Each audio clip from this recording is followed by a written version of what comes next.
Това са социално слабите хора, които във всички случаи, които се появяват, ние приютяваме в храмовете, започва зимния сезон, отчитаме и този факт. Целим да увеличим числото на хората, които получават храна в нашите съвместни социални кухни. Трябва да се изработи, тук са дадени по суми. 12 000 лева трябва да отиде за проектиране на специалното помещение по настоятелството на Свето Успение Богородично, за приют на социални хора, за продължаване строителството на църквата в Чайка. Вчера точно това гледахме, там са необходими средства, както и за проектантските дейности. Необходимо е да се разшири парцела, защото разгръщането по новия проект налага това. Това са все дейности, които са записани в... Прощете, навсякъде нашето съвместно участие вече от тук нататък ще изглежда по друг начин на градските празници, на които и без друго ние сме в основата на организацията, но начинът, по който трябва да бъдат проведени, е застъпен и обезпечен тук, в това ново споразумение.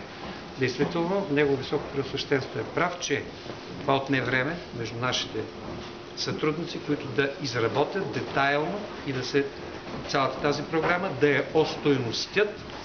И мисля, че най-добре ще бъде да имате възможността и вие да хвърлите един поглед върху нея. Не само преразказ. Може би вие имате какво... Ето ги сумите, ако това ви интересува сега. Това е 5-годишно споразумение, като програмата за следващата година възлиза на тази сума, на която ви казах, 129 000. Да, но споразумението с 5 годишно. А за Паракли са в Тополи?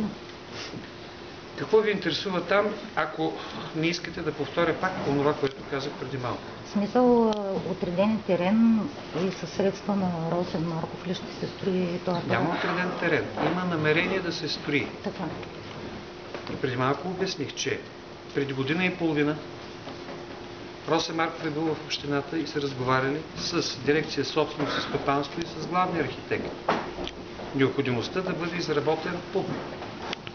ПУП не е, никой не е бил успен да изработи ПУП до този момент, защото знаете колко време продължи процедурата по увеличаване пространството с 20 декара на гробищния парк Тополи и необходимостта да влезе в сила общия устройствен план. Тези пречки са отпаднали. Днес разбирам отново за намерението на господин Марков да продължи тази дейност. Насрочил съм му среща веднага след службата в храма, да отиде и да разбере какъв път трябва да извърви, ако иска да го направи със свои средства. Ако не разполага с тези средства, ние и без друго трябва да направим на оголемения парцел на Тополи, поради което той може да се възползва и от тази възможност.